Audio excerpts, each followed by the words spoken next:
औज़ुबिल्लाहि मिनश्शैतानिर्रजीम बिस्मिल्लाहिर्रहमानिर्रहीम। प्यारे बच्चों, अस्सलाम वालेकुम। आज 8th क्लास के साइंस से एक अहम टॉपिक लेकर मैं आपके लिए आया हूँ। उम्मीद है कि आपको ये टॉपिक बहुत पसंद आएगा और आप इससे ज़्यादा फ़ायदा हासिल करोगे। पेश है कोल और पेट्रोलियम, जो कि आपकी साइंस से चुना हुआ टॉपिक है। लीजिए, पेश है टॉपिक। प्यारे बच्चों, हम अपनी रोज़मर्रा की ज़िंदगी में बहुत सारी चीज़ों का इस्तेमाल करते हैं अपनी ज़रूरियात को पूरा करने के लिए। तो ये सारी चीज़ें जो हम ज़रूरियात को पूरा करने के लिए इस्तेमाल करते हैं, ये चीज़ें हम नेचर से हासिल करते हैं। कुछ चीज़ें हम डायरेक्टली नेचर से हासिल करते हैं और कुछ ऐसी ही जो इंसान ने इनको तब्दील करके हमारे लिए बनाया है। चूँकि ये दोनों नेचर से हासिल होती हैं, तो हम इन दोनों को बोल सकते हैं दे आर नेचुरल रिसोर्सेज। हम एक एक्टिविटी कर सकते हैं प्यारे बच्चों। इस एक्टिविटी में हम एक लिस्ट बनाएंगे। इस लिस्ट में 2 कॉलम होंगे, एक में नेचुरल रिसोर्सेज होंगे, दूसरे में मैन मेड रिसोर्सेज होंगे। यानी वो चीज़ें जो डायरेक्टली हम नेचर से इस्तेमाल करते हैं और वो चीज़ें जो हम इंसान की बनाई हुई चीज़ें इस्तेमाल कर सकते हैं। तो ये बच्चों आप खुद कर सकते हो ये एक्टिविटी। क्लासिफिकेशन ऑफ रिसोर्सेज, जो रिसोर्सेज हैं उनकी क्लासिफिकेशन, उनकी ग्रुप बंदी हम कैसे कर सकते हैं। Can air, water and soil be exhausted by human activities? You have already studied about water. Is water a limited resource?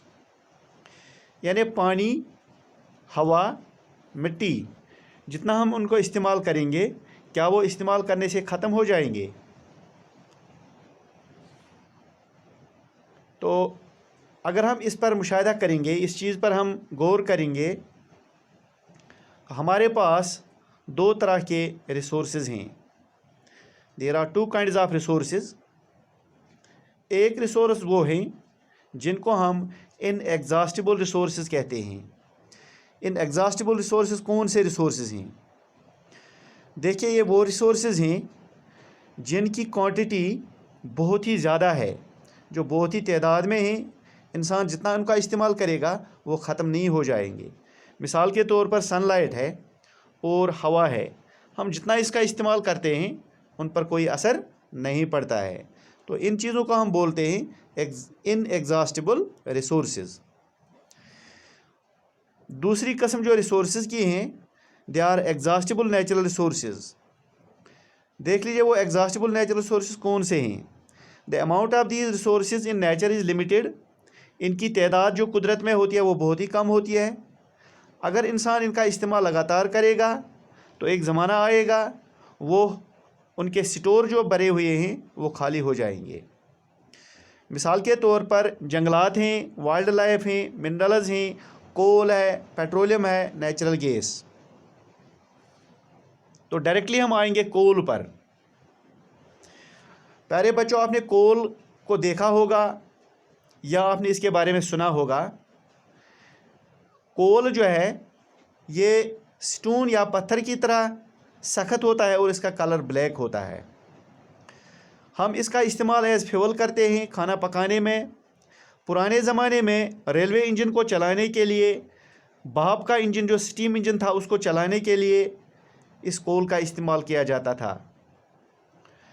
इसके अलावा इसको थर्मल पावर प्लांट्स में बिजली की पैदावार के लिए इस्तेमाल किया जाता है। बहुत सारे कारखाने, बहुत सारी इंडस्ट्रीज़ हैं जो कोल का इस्तेमाल आज भी करती हैं। तो देखते हैं कोल किस तरह वजूद में आया है। प्यारे बच्चों, आज से करीब 300 मिलियन ईयर्स एगो जो ज़मीन थी ये घने जंगलों से भरी हुई थी। कुछ कुदरती प्रोसेस की वजह से, फ्लड्स की वजह से या ज़लज़लों की वजह से ये जो जंगलात थे ये ज़मीन के नीचे दब गए, मिट्टी के नीचे। वक़्त गुज़रने के साथ साथ उनके ऊपर मिट्टी की तह चढ़ती गई, तो ज़मीन के नीचे ये मिट्टी की दबाव और ये कंप्रेस हो गए। ज़मीन के अंदर टेम्परेचर ज़्यादा होता है गर्मी से ये ज़्यादा डीप होते गए, ज़्यादा प्रेशर बढ़ता गया और ज़्यादा टेम्परेचर बढ़ता गया, ये जो प्लांट्स थे ये कन्वर्ट हो गए कोल में। आपको मालूम है कोल जो है इसमें ज़्यादातर कार्बन होता है, तो धीरे धीरे ये प्लांट्स जो हैं ये कन्वर्ट हो गए, ये डेड प्लांट्स जो हैं ये कन्वर्ट हो गए कोल में। तो इस प्रोसेस को, जिस प्रोसेस में ये प्लांट्स कन्वर्ट हो जाते हैं कोल में, इसको कार्बनाइजेशन बोलते हैं। आपको मालूम है, अभी मैंने आपको बताया कि ये कोल जो है ये पुराने ज़माने के प्लांट्स से बना है। तो ये प्लांट्स जो थे ये एक ज़माने में ज़िंदा थे, लिविंग थे। तो हम कह सकते हैं कि ये कोल जो है ये एक फॉसिल फ्यूल है। फॉसिल फ्यूल उस फ्यूल को बोलते हैं, या फॉसिल उसको बोलते हैं जो हमें पुराने ज़माने के लाइफ के बारे में कुछ इशारे देता हो, या पुराने ज़माने के लाइफ के बारे में कुछ एविडेंसेस फराहम करता हो, उसको हम बोलते हैं फॉसिल। जब हम इस कोल को हीट करते हैं, ये जल जाता है तो कार्बन डाइऑक्साइड गैस इससे निकलती है। इंडस्ट्रीज़ में इसको जब प्रोसेस किया जाता है, इससे कुछ बहुत से यूज़फुल प्रोडक्ट्स हासिल हो जाते हैं, जिसमें कोक है, कोल टार है और कोल गैस है। कोक क्या है? It is a tough porous and black substance. It is almost pure form of carbon. Coke is used in the manufacture of steel and in the extraction of many metals. यानी Coke ऐसा ये black substance है कोल का, ये बहुत ही pure form है carbon. इससे steel बनाई जाती है और बहुत सारे जो मेटल्स हैं एक्सट्रैक्ट किए जाते हैं। एक और चीज़ इस कोल से निकाली जाती है वो है कोल टार। देखिए कोल टार क्या है। When heated in air, coal burns and produces mainly carbon dioxide gas. Coal is processed in industry to get some useful products such as coke, coal tar, and coal gas. About 200 substances, products obtained from coal tar are used as starting material for manufacturing various substances used in the everyday life. In industry, it is used for making like synthetic dyes, यानी इससे colour बनाए जाते हैं, drugs इससे बनाए जाते हैं, explosives इससे बनाए जाते हैं, परफ्यूम्स बनाए जाते हैं, प्लास्टिक्स बनाए जाते हैं, पेंट इससे बनाया जाता है, फोटोग्राफिक मटेरियल और रूफिंग मटेरियल। तो इस तरह नेफ्थलीन बॉल्स जो हम कीड़ों मकोड़ों से अपने कपड़े बचाने के लिए इस्तेमाल करते हैं, या बाकी जो इंसेक्ट्स हैं उनसे बचाते हैं, तो ये सारे कोल टार से बनाए जाते हैं। बिटुमिन जो है ये पेट्रोलियम प्रोडक्ट है। It is used in place of coal tar for melting of roads. पुराने ज़माने में कोल टार जो था रोड बनाने के लिए इस्तेमाल किया जाता था, लेकिन आजकल इसको रिप्लेस किया गया है बिटुमिन से। Coal gas. Coal gas is obtained during the process of coal to get coke. It is used as fuel in many industries. Coal gas जो है इसको प्रोसेस जब किया जाता है, कोल गैस जब इसको प्रोसेस किया जाता है कोल को कोक में, तो हमें मिल जाता है कोल गैस। बहुत सारी इंडस्ट्रीज़ में इसको इस्तेमाल किया जाता है। These days, bitumen, a petroleum product, is used in place of coal tar for melting the roads. Coal gas was used for street lights for the first time in London in 1810 and in New York around 1820. Nowadays, it is used as source of heat rather than light. Petroleum एक और fossil fuel है, तो इसके बारे में हम पढ़ेंगे। आपको मालूम है बच्चों, you know that petrol is used as a fuel in light automobiles such as motorcycles, scooters and cars. Heavy motor vehicles like trucks and tractors run on diesel. Petrol and diesel are obtained from a natural resource called petroleum. Do you know how petroleum is formed? Petroleum was formed from organisms living in the sea. As these organisms died, their bodies settled at the bottom of the sea and got covered with layers of sand and clay. over millions of years, absence of air, high temperature and high pressure transformed the dead organisms into petroleum and natural gas. It shows the deposits of petroleum and natural gas. You see that the layers containing petroleum, oil and gas is above that of water. Why is it so? Recall that oil and gases are lighter than water and do not mix with it.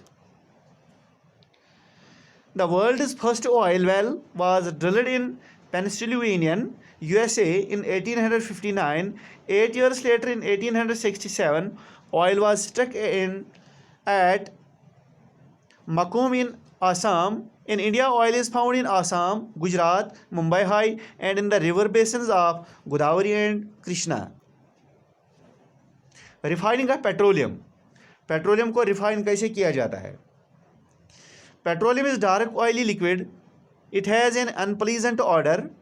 It is a mixture of various constituents such as petroleum gas, petrol, diesel, lubricating oil, paraffin wax, etc.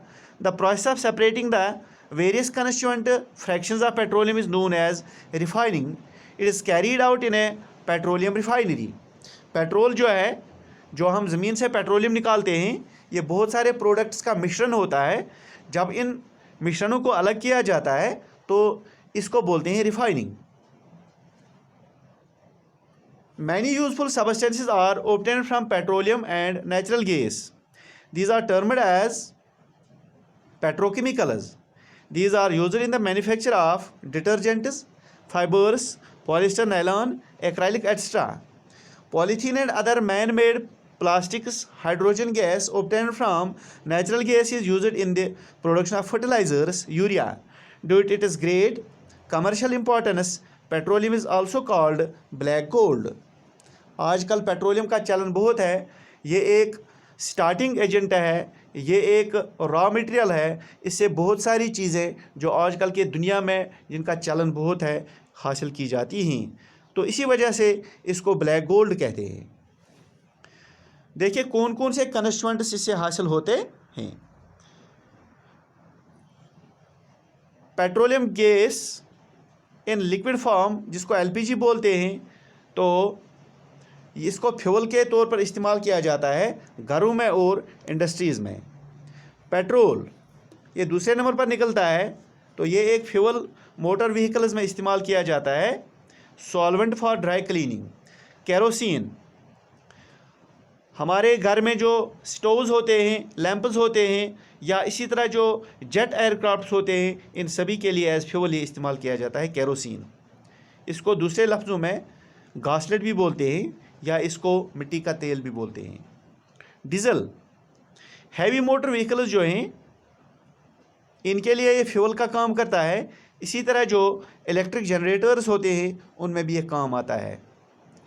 Lubricating oil ये lubricating के तौर पर इस्तेमाल किया जाता है. Paraffin wax, ointments, candles, Vaseline extra. Bitumen, paint, road surfacing. तो ये थे पेट्रोलियम के प्रोडक्ट्स और इनका use. Natural gas. Natural gas is very important fossil fuel because it is easy to transport through pipes. Natural gas is stored under high pressure as compressed natural gas or CNG. CNG is used for power generation. It is now being used as fuel for transport vehicles because it is less polluting. It is cleaner fuel. The great advantage of CNG is that it can be used directly for burning in homes and factories where it can be supplied through pipes. Such a network of pipeline exists in Vadodara, Gujarat, some parts of Delhi and other places. ये natural gas के बारे में था. Natural gas is also used as starting material for the manufacture of number of chemicals and fertilizers. India has vast reserves of natural gas in our country. Natural gas has been found in Tripura, Rajasthan, Maharashtra and the Krishna Godavari Delta. Some natural resources are limited. यानी कुदरती वसीले जो हैं वो limited हैं। आपने start में पढ़ा है, इस चैप्टर के स्टार्ट में पढ़ा है that some natural resources are exhaustible like fossil fuels, forests, minerals etcetera. यानी कुछ चीज़ें ऐसी हैं जो एक टाइम पर ख़त्म हो जाएंगी। You know that coal and petroleum are fossil fuels. It requires the dead organisms millions of years to get converted into these fuels. On the other hand, we know reserves of these will last almost a few hundred years. Moreover, burning of these fuels is a major cause of air pollution. Their use is also linked to global warming. इनके storage जो है इस धरती पर वो limited हैं, उनका इस्तेमाल बढ़ गया है, उनके इस्तेमाल से माहौल की आलूदगी बढ़ गई है, ग्लोबल वार्मिंग जो है इसका थ्रेट भी इनके इस्तेमाल से बढ़ गया है। It is therefore necessary that we use these fuels only when absolutely necessary. This will result in better environment, smaller risk of global warming, and their availability for a longer period of time. In India, the Petroleum Conservation Research Association (PCRA) advises people how to save petrol or diesel while driving.